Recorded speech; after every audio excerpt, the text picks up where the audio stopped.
हाय। तो आज के वीडियो में हम लोग एक समान रूप से आवेशित वलय के कारण विद्युत क्षेत्र की तीव्रता पढ़ेंगे। तो चलिए वीडियो शुरू करते हैं। एक समान रूप से आवेशित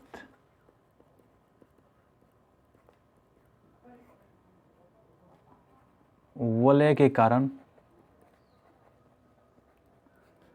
विद्युत क्षेत्र,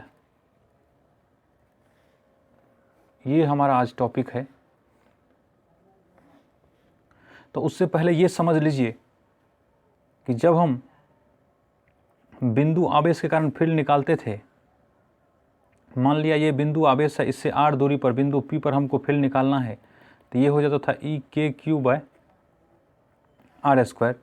लेकिन अगर ये क्षेत्र है, इस पर प्रत्येक बिंदु पर आवेश है, या फिर ये तार है, इसके प्रत्येक बिंदु पर आवेश है, तो उस तरह से हम नहीं निकाल पाएंगे, क्योंकि यहाँ एक ही आवेश था, यहाँ ढेरों आवेश है। तो इसके लिए हम क्या करते हैं, इसके छोटे से भाग को लेते हैं, dl भाग को। मान लेते हैं कि l लंबाई में ये टोटल q आवेश था, तो dl लंबाई में कितना होगा, तो देखिए q आवेश था l लंबाई में, तो एक लंबाई में होगा l/q, इसलिए dl लंबाई में होगा l/q इंटू dl। इस तरह से फिर यहाँ का ले लेंगे, यहाँ के dl लंबाई का ले लेंगे, फिर यहाँ का ले लेंगे, तो हमको dq आवेश मिलेगा। उस समय dl लंबाई पे dq आवेश, तो यहाँ के आवेश को dq मानेंगे और इसको बिंदु आवेश मान लेंगे। यहाँ के आवेश को dq मान करके बिंदु मान लेंगे, यहाँ के आवेश को dq मान करके बिंदु मान लेंगे, और सारे फील्ड को dq, प्रत्येक dq के द्वारा जो फील्ड होगा उसको जोड़ देंगे। ठीक यहाँ पर भी ऐसे ही मान लिया जाए इस बिंदु पर dq आवेश है, पूरा पर अगर q है तो इस बिंदु पर dq है। इसके कारण अगर यहाँ हमको फील्ड निकालना है, ये दूरी r हो गया, तो इसके कारण फील्ड निकालने के लिए इस dq को बिंदु आवेश मानते हुए यहाँ फील्ड निकाल देंगे। फिर इसके कारण निकालना है तो इस बिंदु पर जो आवेश है dq, इसको बिंदु आवेश मानते हुए निकाल देंगे। यहाँ पर जो dq आवेश होगा, सारे आवेश का फील्ड यहाँ पर निकाल करके जोड़ देंगे, तो हमारा नेट फील्ड हो जाएगा वहाँ पर। अब यही हम वृत्त में अपनाने जा रहे हैं। मान लेते हैं ये हमारा एक वलय है, इसको ऐसे तिरछा रखा गया है, इसलिए इस तरह का फिगर बन रहा है। इस वलय की त्रिज्या r है, और इस वलय के अक्ष पर, ये हमारा वलय का अक्ष हो जाएगा। ये एक बिंदु P है जो इस वलय के केंद्र से r दूरी पर है। तो यहाँ पर इस वलय के जो आवेश q है, इसके कारण हमको यहाँ पर फील्ड निकालना है। यहाँ पर एक +1 आवेश रख करके हर एक बिंदु का फील्ड क्या होगा वो निकाल करके जोड़ दीजिएगा, वही फील्ड होगा। तो मान लेते हैं कि इस छोटे से बिंदु पर जो आवेश होगा dq, और इसके विपरीत, ठीक विपरीत इस छोटे से बिंदु पर भी आवेश होगा q। ये लंबाई अगर dl है, तो हमको dq के कारण यहाँ पे फील्ड निकालना पड़ जाएगा P पर। तो हमको ये दूरी भी चाहिए, तो ये दूरी हो जाएगा हमारा, ये तो समकोण त्रिभुज बन जाता है। तो ये r है, ये r है, इसको x मानिए, सही रहेगा। तो x² + r², ये दूरी हमारा हो जाएगा। यहाँ पर भी ये दूरी हमारा हो जाएगा √x² + r²। तो सबसे पहले हम मान लेते हैं, माना r त्रिज्या वाला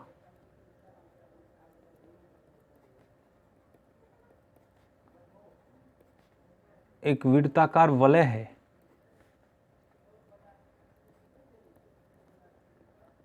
जिस पर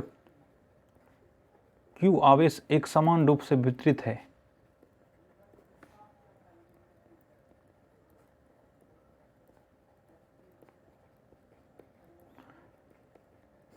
तो ये q आवेश जो है एक समान रूप से इस वलय पे बटा हुआ है। वलय के केंद्र O से वलय के अक्ष पर x दूरी पर एक बिंदु P है जिस पर क्षेत्र का मान ज्ञात करना है।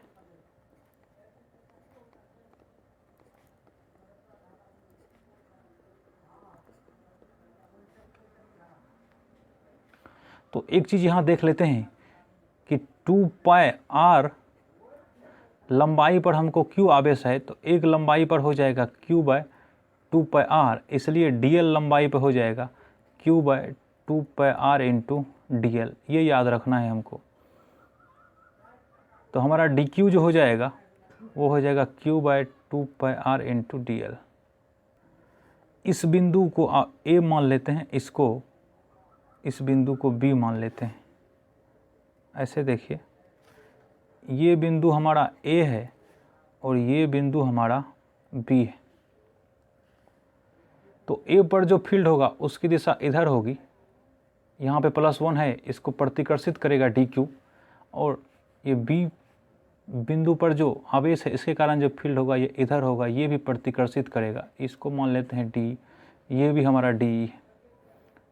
तो ये क्षैतिज से ये थीटा कौन बना रहा है, ये भी थीटा ही कौन बनाएगा, तो ये भी थीटा हो जाएगा, ये भी थीटा ही होगा। इसके अगर कंपोनेंट तोड़ दिए जाए तो इधर का कंपोनेंट cos थीटा होगा, कई वीडियो में बता चुके हैं। इधर का कंपोनेंट sin थीटा होगा, तो इधर का कंपोनेंट होगा DE sin थीटा। फिर इस DE का इधर वाला कंपोनेंट होगा DE sin थीटा, और इधर वाला कंपोनेंट होगा DE cos थीटा। बिंदु A पर dl लंबाई पर उपस्थित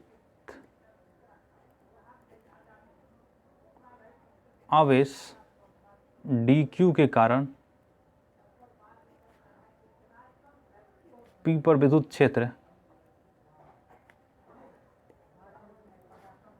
DE इक्वल टू हो जाएगा K इंटू डी के Q होता है, तो Q के बदले अब की बार तो हमारा dq है बाय r स्क्वायर, r के बदले है under root x square plus r square. तो ये दोनों DE का मान सेम होगा, ये दोनों DE का मान तो सेम रहेगा क्योंकि लंबाई सेम है और आवेश का परिमाण भी सेम है, दूरी भी सेम है। अब यहाँ हम ये देख रहे हैं कि DE साइन थीटा वाले जो कंपोनेंट है एक दूसरे के विपरीत हैं, तो ये कैंसिल कर देंगे, और इस वलय के कारण जो फील्ड होगा सिर्फ cos थीटा वाले घटक के कारण होगा। तो यहाँ हम ये लिख रहे हैं कि वलय के कारण बिंदु P पर साइन थीटा वाले घटक एक दूसरे को निरस्त कर देंगे, cos थीटा वाले घटक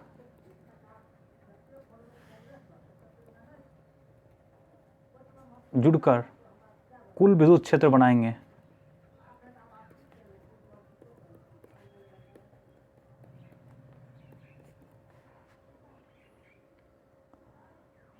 तो ये साइन थीटा वाला घटक एक दूसरे के विपरीत है, ये कैंसिल हो जाएगा और नेट विद्युत क्षेत्र सिर्फ cos थीटा वाला घटक बनाएगा।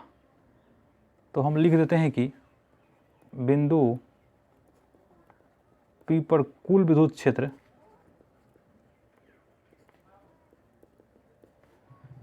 E equal to DE cos theta, और इसका इंटीग्रेशन कर देते हैं। इंटीग्रेशन का मतलब है कि हर एक बिंदु पर जो फील्ड होगा, इसके कारण जो फील्ड होगा P पर, इसके कारण हर एक बिंदु के कारण जो फील्ड होगा उसको जोड़ देना है। तो प्रत्येक बिंदु के कारण जो फील्ड होगा, हर एक बिंदु के कारण जो फील्ड होगा उसको P पर जोड़ देना है, और ये सिर्फ cos थीटा वाले घटक के कारण होगा। साइन थीटा वाला घटक एक दूसरे को कैंसिल कर देगा। D जो है, D का मान है हमको integration K dq by under root x square plus r square, और ये होगा cos थीटा। अब इसको इस त्रिभुज में cos थीटा देखिए, ये O इसको P मानिए और ये OAP त्रिभुज में cos थीटा इक्वल टू हो जाएगा x बाय त्रिभुज OAP में cos थीटा इक्वल टू आधार बटे कर्ण होता है। आधार हमारा x हो गया, कर्ण हमारा ये हो गया under root x square plus are square, तो ये हो जाएगा x by under root x square plus are square. तो यहाँ इसको रख दीजिए, तो ये हो जाएगा इंटीग्रेशन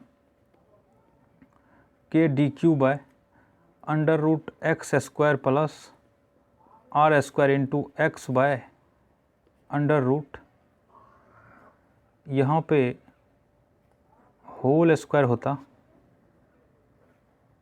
यहाँ भी होल स्क्वायर होता,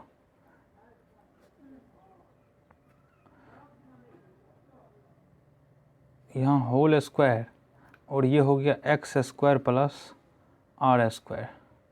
तो अगले स्लाइड में हम लिख रहे हैं इसको x square plus are square पे पावर 3/2। यहाँ देखिए ये स्क्वायर कर देंगे तो एक पावर हो जाएगा और इसका मतलब होता है हाफ पावर, तो ये हो जाएगा 3/2। अब इसको अलग कर दीजिए के एक्स को, तो ये के एक्स इन बटे x square plus are square पे पावर 3/2 इंटू डी क्यू हो जाएगा। तो ये देखिए के भी कांस्टेंट है, एक्स भी कांस्टेंट है, क्योंकि दूरी फिक्स है, यहाँ एक्स दूरी फिक्स है और ये भी कांस्टेंट है, तो ये सब इंटीग्रेशन से बाहर निकल जाएगा, कांस्टेंट इंटीग्रेशन से बाहर निकल जाता है। तो ये हो जाएगा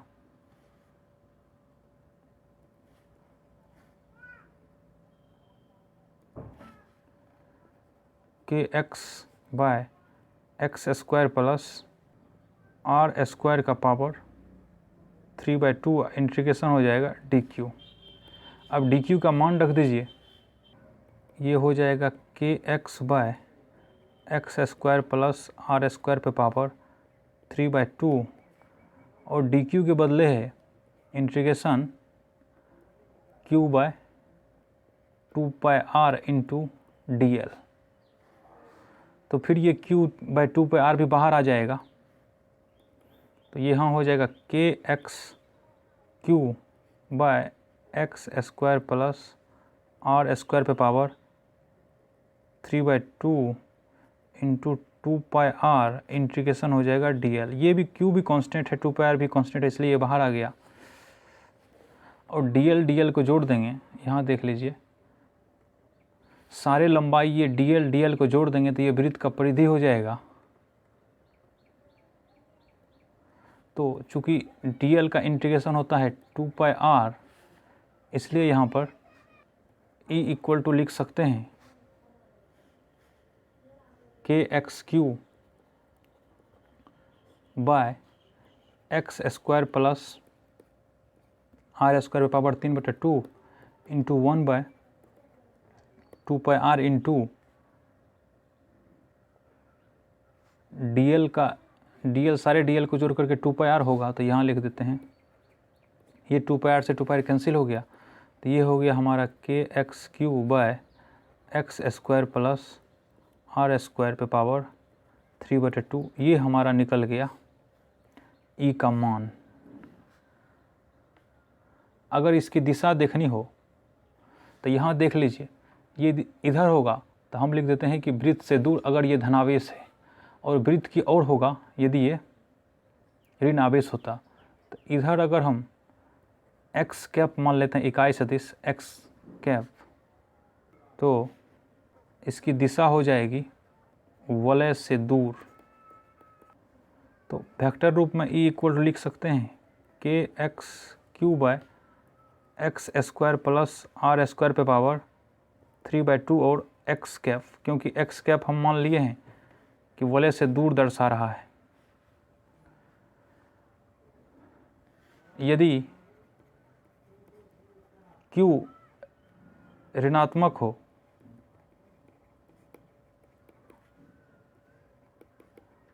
तो E इक्वल टू हो जाएगा minus k x q by x square plus are square पे पावर 3/2 इंटू एक्स वैक्टर। ये इस तरह से हमारा, अब की बार माइनस होगा तो ये आकर्षित करेगा। तो ये हमारा अगर वलय है, इससे अगर r दूरी पर, और ये इसकी त्रिज्या r है, r दूरी पर हमको क्षेत्र देखना है। अगर ये धनावेशित है तो क्षेत्र इसका इधर होगा और उसका मान होता है E = kx³/x²। यहाँ x के बदले r है तो r² + r² 3/2। विशेष स्थितियाँ, यदि x = 0 तो E = हो जाएगा kx³ x² + r² 3/2। तो ये हो जाएगा k × 0 × q, ये 0² + r² 3/2 = हो जाएगा 0।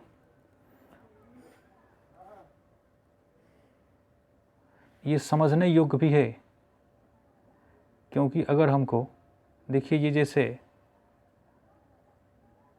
ये वलय है, इसके कारण हमको इस यहाँ पर फील्ड निकालना है, तो यहाँ +1 रख दीजिए। अब इस बिंदु और इस बिंदु के बारे में सोचिए, तो यहाँ dq आवेश, यहाँ भी dq आवेश, इस बिंदु पर इसके कारण फील्ड इधर होगा,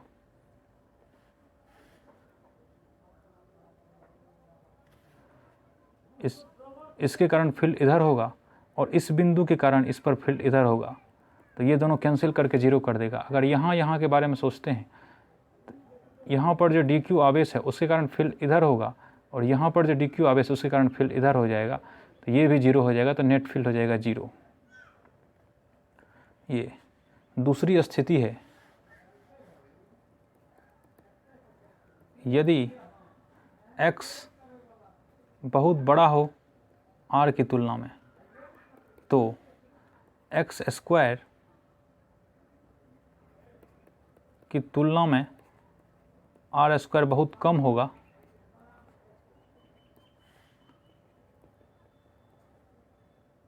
इसलिए इसकी उपेक्षा की जा सकती है। तो E = हो जाएगा kx³ x² + r² 3/2 है। चूँकि x बहुत बड़ा है r से, इसलिए हम यहाँ पर r² को नगण्य कर देंगे। तो E = हो जाएगा kx³ x² + 0 3/2। इसको 0 कर देते हैं, क्योंकि ये बहुत छोटा हो जाएगा, r², लगभग 0 के बराबर हो जाएगा। तो ये हो जाएगा E = kx³ यहाँ होगा x² 3/2, तो ये हो जाएगा x³। ये इससे कट जाएगा, तो यहाँ हो जाएगा x²। तो E = हो जाएगा kq/ x²। तो ये देख सकते हैं कि ये बिंदु आवेश के रूप में निकल गया है। तो कहने का मतलब ये है कि अगर ये हमारा आवेशित रिंग है, इसकी त्रिज्या r है, और इससे हमको x दूरी पर इस बिंदु पर P निकालना है, ये इसके त्रिज्या के तुलना में बहुत बड़ा हो, तो इस पूरे वृत्त का जो आवेश है Q, इसको बिंदु आवेश इसके केंद्र पर मान करके हम इसको निकाल सकते हैं। मान सकते हैं कि सारा आवेश इसके केंद्र पर आ गया। तो आज की वीडियो में इतना ही। अगर आपको इस तरह के वीडियो के नोटिफिकेशन पाने हैं तो आप चैनल को सब्सक्राइब कर सकते हैं। धन्यवाद।